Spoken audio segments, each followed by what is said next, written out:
Okay, so my spiritual awakening.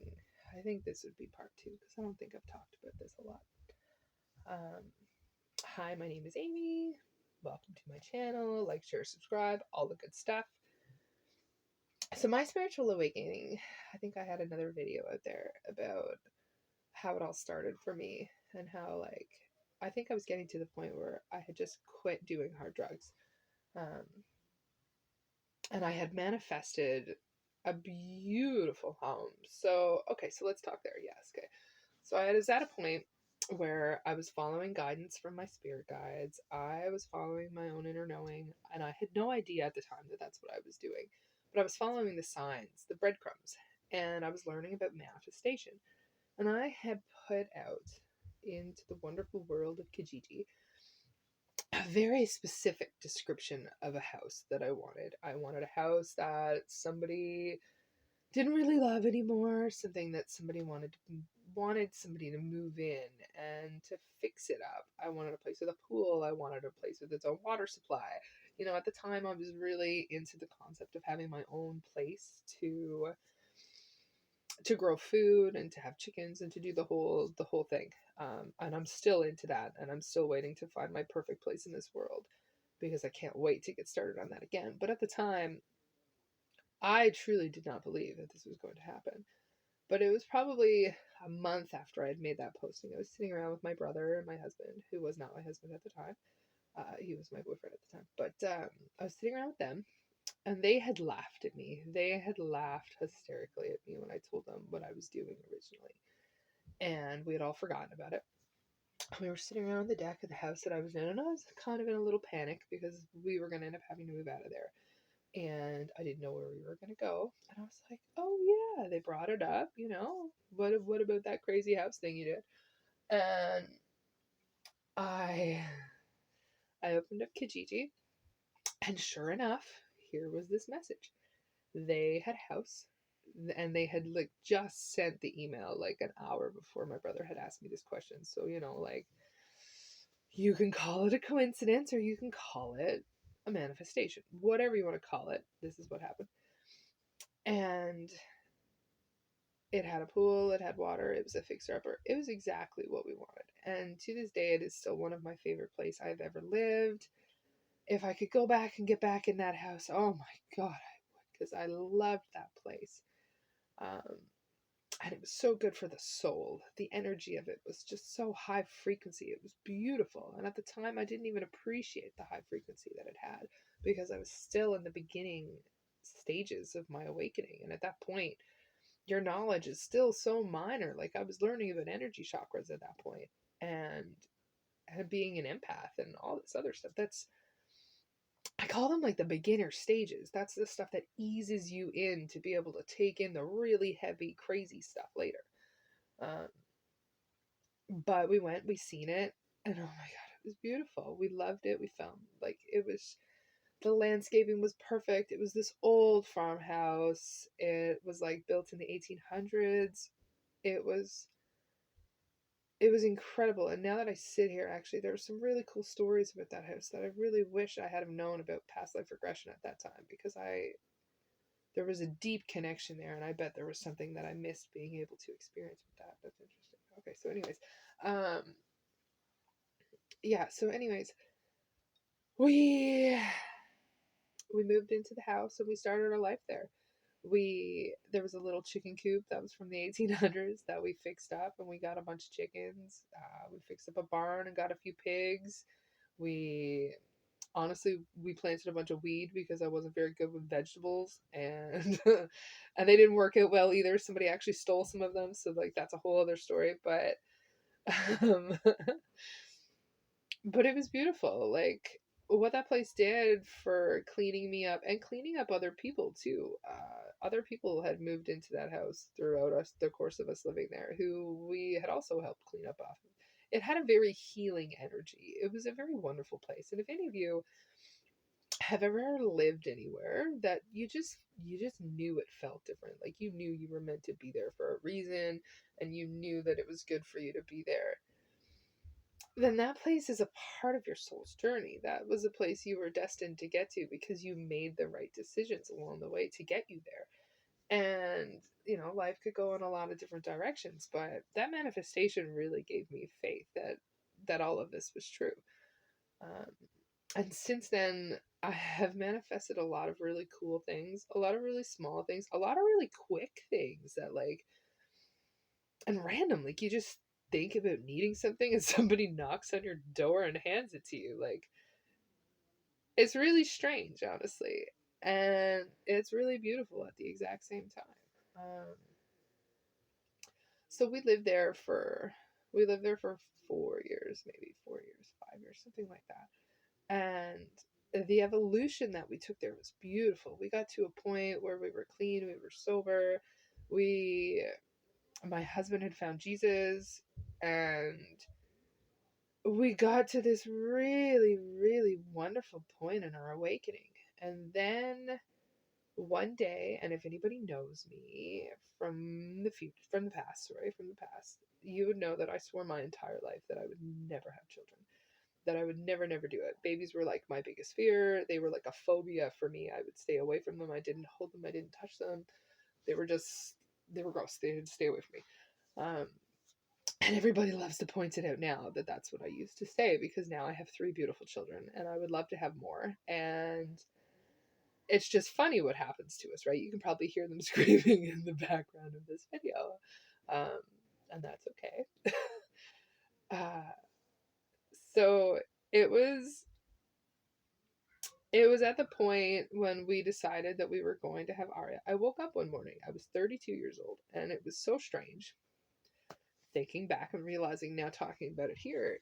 I was told my whole life that I had to wait till I was 32, to be able to decide whether or not I wanted kids, because there was multiple times throughout my life that I had asked for like hysterectomies, and I had asked to get rid of my ovaries. Like, I just didn't want them. Like, it terrified me so much that I just wanted to change my body to make it okay. And I am so grateful to the doctors, and now I will look at them as guides along my path, to have stopped me, because I'm so thankful for the children that I have screaming in the background. Um, but I woke up one morning and it was like the only thing I wanted in the world was a baby. And like, my husband was completely blown away, because our whole relationship, we had always stated that we wouldn't have more children. And when I woke up and wanted this baby, it was a couple months that I cried every time we talk about certain things, or like, it was it was like my soul was yearning to have this child. And looking back now, I actually realized that there was a soul contract in there between me and my daughter before she came here, that if I didn't have a chance to have her, her moment with me would have moved on, and our soul contract would have dissipated, and it would have been over, and a different child would have come to me when I decided to. And that's where that push was coming from, to push me to want to bring that little girl into existence. And it's really amazing when I look back on it now, actually. That little girl has, oh my god, she has been my biggest lesson. She is such a ball of energy, and she pushes every button I have, and she highlights every trigger I have, and anything that I need healing with my inner child, or with something to push me to be a better human being, that little girl gives to me. So she was a main, big, big piece of my soul's journey, and she will be 5 in July. And she's she's still one of my greatest gifts. I mean, all 3 of my kids have been, but that first one is the one that puts you through everything, where you learn everything you need to learn, and then each one after that gets a little easier because you've already been through it. The same thing as anything in life. If you've been through it once, it gets a little easier the next time, because you know what to look out for, you know what you're doing, blah blah blah blah blah. But for me, once we had her, I got postpartum depression, and I like, here was my spy. Here was like, life ebb and flows. It goes up and down, and there's a part of it. So when I had her and decided to have her, I was like vibrating really high up here. I was in a really good place. My whole pregnancy was wonderful, and then I had her. Bring on postpartum depression. Bring on a way that I had never felt in my entire life. Like, I had never felt sadness until then. I had never felt confusion until then. I had never felt pushed and exhausted. And it taught me a lot, right? And at the time, I did not see it as lessons. At the time, it was very difficult. And it took me a long time to get out of that. I don't think I got out of my postpartum until Zachariah was probably like a year or so old. Like, and throughout all of that, when I was pregnant with her, I had no energy. I couldn't pick up a crystal pendulum without yawning and wanting to take a nap. It was like it was like the energy I needed to do that was just completely gone. I had no connection and I felt completely lost. And I lost all of my spiritual awakening. I mean, the knowledge was still there, the connection was still there, but I couldn't use it. They call it a dark night of the soul, I think, which I don't really like the terms because it's not a dark night of the soul. It's just a different part of the journey. It's where true healing starts coming into play. It's where the lessons need to start being learned. When everything is good and everything is wonderful and you're floating on the top, it's so easy. It's so easy to be aware. It's so easy to be awakened. It's so easy to love everybody because you have that internal love flowing and pouring out of you. But when you hit rock bottom and you start to feel like you're spiraling downwards and you don't have anybody around you to pick you up, it can be really difficult. And like, thank God for my husband because he really kept me on point. He made me realize that I am not a horrible mother. But like, to any of you out there experiencing postpartum depression, you are not alone. Um, and it's hard. It is hard, especially if you've got other kids around. And like, I feel you. I love you. I hold space for you. It is so difficult. And postpartum, it affects a lot of people. It affects boys. It affects girls. It affects everybody. And everybody in the area it can affect, right? Because that's how energy work. Energy affects other people's energy, especially when it feels like everything is spiraling, right? And I feel like this video is now spiraling. All right, just take.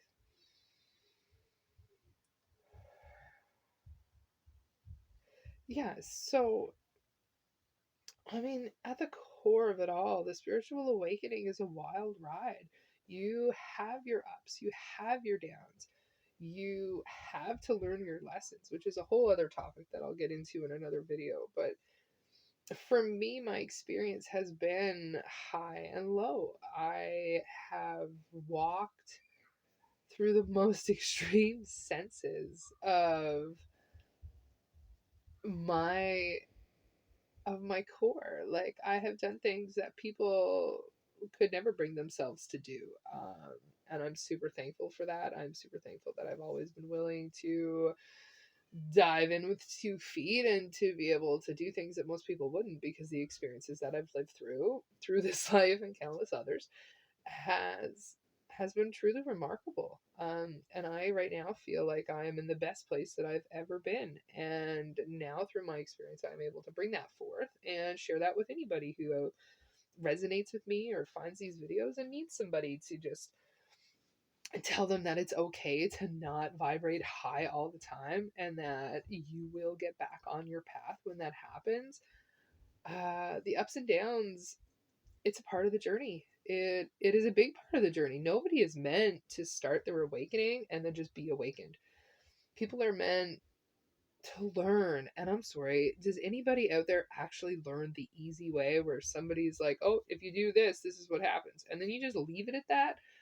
Because I know for me and for my whole slew, if we are not learning things the hard way, there's no learning happening. We don't keep that information in there. So like, when it comes to the hard way, that's a beautiful part of the path. And it's hard to see that in the moment because like I definitely didn't. I definitely did not see that the moments I couldn't pick up a crystal and the moments I couldn't meditate and the moments I couldn't think outside of the dishes piling up or whatever, like, postpartum, it was a very downwards part of my spiral. But here I am now sitting here talking to you and being able to like to look back on that and see and take a whole different perspective on it and realize and appreciate that is a beautiful part of my journey. um, yeah, and I think that's it for my spiritual awakening. I'm not sure what the point of that was, but I know the message is out there for somebody. There's somebody who needed to hear that because that's the way these things work. So, cheers with infinite love and gratitude. Have a blessed day. Like, share, subscribe, do all that jazz, and have a wonderful day.